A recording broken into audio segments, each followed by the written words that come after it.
This match needs to happen 1000% at WrestleMania 40, and I'm going to tell you guys why. Now, obviously, this is a very tricky time period going into WrestleMania 40 because of injuries. CM Punk is injured. Seth Rollins may or may not be at 100%.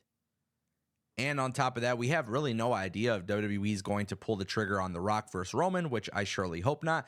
But no, ladies and gentlemen, we're not talking about the World Heavyweight Championship match, and we're not talking about any championship match for this pay-per-view. We're talking a good old-fashioned singles match.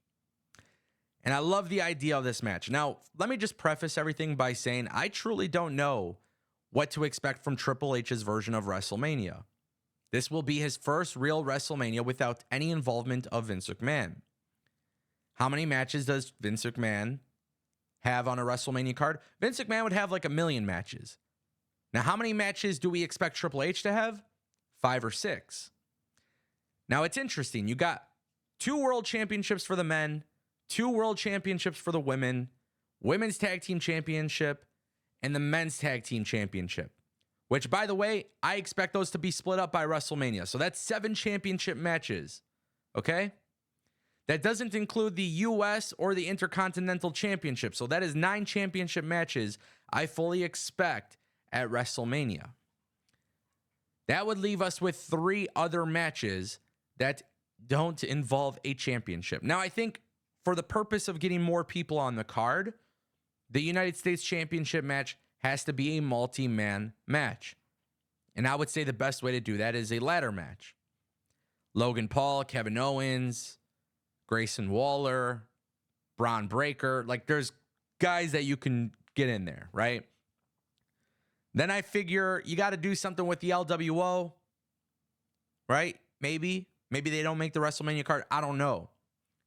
But this match has to happen. Jade Cargill versus Bianca Belair. Now, let me just say that Jade Cargill was handled pretty damn well in AEW.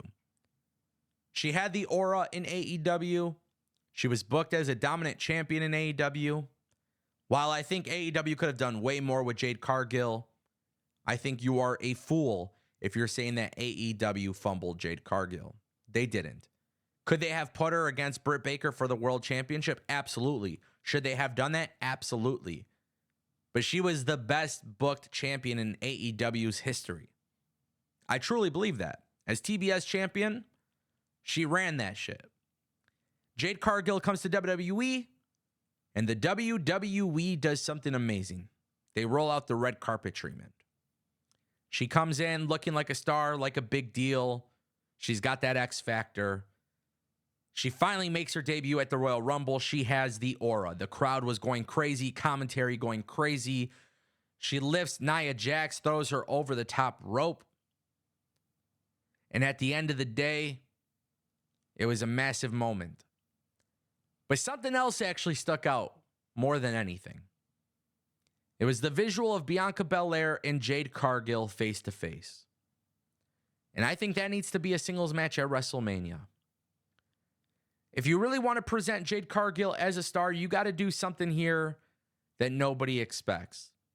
Have Jade Cargill go over Bianca Belair clean. Let her show off what she's done in the Performance Center, what she's done in the dungeon. Because Jade Cargill is training more than ever. Jade Cargill looked very improved in the Royal Rumble. And despite all that being said, it's about aura. You got to remember, WrestleMania is a spectacle. WrestleMania is all about the aura. WrestleMania may be consumed by casual fans who don't watch wrestling. This match needs to happen. Ladies and gentlemen, I'm not bullshitting you.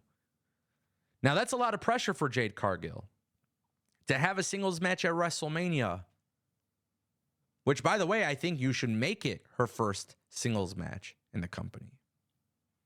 And the reason why I say it should be against Bianca Belair, well, yes, we did get that visual at the Royal Rumble, and it makes a lot of sense.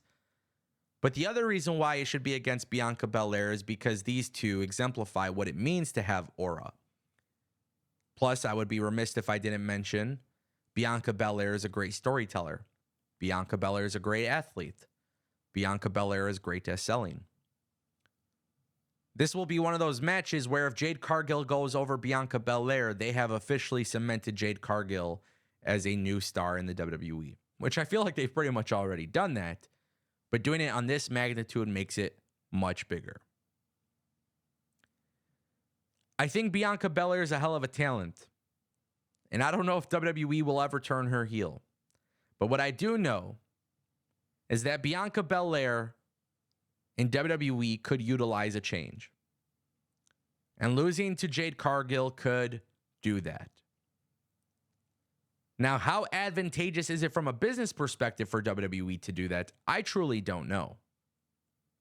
I actually really don't know. Because I figure Bianca Belair as a babyface is considered a draw. But it's important for WrestleMania to have big-time matches that don't involve the championship. You know, for example, if you're trying to get more people on the card, you do a multi-man ladder match for the U.S. title. 6 to 8 people in the match. You get your Santos Escobars. You get Carlito if you want. You get Karrion Kross. You get Bobby Lashley. You get guys who unfortunately can't have a singles match. You do that there. The point of WrestleMania is to keep the card small, but get as many people on there as possible. That's why I like the idea of Bianca and Jade, because it stands out as one of the few singles matches. Now, I'm also suggesting this based on the notion that I don't think John Cena will have a singles match at WrestleMania. Doesn't look like we'll have a Brock Lesnar singles match at WrestleMania. Who knows what WWE is going to do here for WrestleMania? But I genuinely believe this is the match to make. Now, some of you might say Jade Cargill isn't ready. Now, granted, we didn't see so much to make a clear judgment at the Royal Rumble, but she was good. She was impressive. She looked great. You put her in there with the consummate professional of Bianca Belair, I think it works out very well. Let alone beating Bianca just does everything different for Jade. She has the aura of a superstar. Like Hollywood superstar. And at some point, Jade Cargill has to become a women's champion. At some point, it has to happen. She's got to be rolling in the red carpets with the women's championship belt. She has to. So how do you get there? If she beats Bianca Belair, I think it's relatively clear that she should be one of the few next in line. Now, I assume that Jade Cargill will be on SmackDown, but with WWE doing this Netflix deal, I could see Jade Cargill being on Raw. What I would do is have WWE play into a free agency storyline before she officially signs with Raw. Have Jade go to SmackDown, work as a free agent, go to Raw, work as a free agent, have different interactions. If she beats Bianca Belair on SmackDown, then the Raw after WrestleMania, she officially signs with the company on Raw after WrestleMania. Yeah, if Jade does that, Jade could be a big part of WWE Raw on Netflix. Rhea Ripley has to drop the belt at some point. Does she drop it to Becky Lynch at WrestleMania? Okay, let's say Becky Lynch wins. Don't forget, Jade Cargill super kicked Becky in the Royal Rumble. At some point, turning Becky could be very advantageous as well. Becky could turn heel, have the belt, eventually drop it to Jade Cargill. There's a lot of ways to go about it, but before you go and think that far ahead, you have Jade Cargill defeat Bianca Belair. Now, I did see somebody in Discord, Fantasy Book. They messaged me on Discord. Ango, what do you think of Bianca and Jade tag teaming? This way, you know, Jade could get a little bit more experience and stuff like that. And then obviously because they had that visual, there's obviously that potential. I think that's never a bad idea if you're trying to solidify the women's tag team division. But I believe Jade Cargill is bigger than the tag team division. So I'm intrigued. But Jade Cargill, she's got it. She's one of the best. And that match screams money.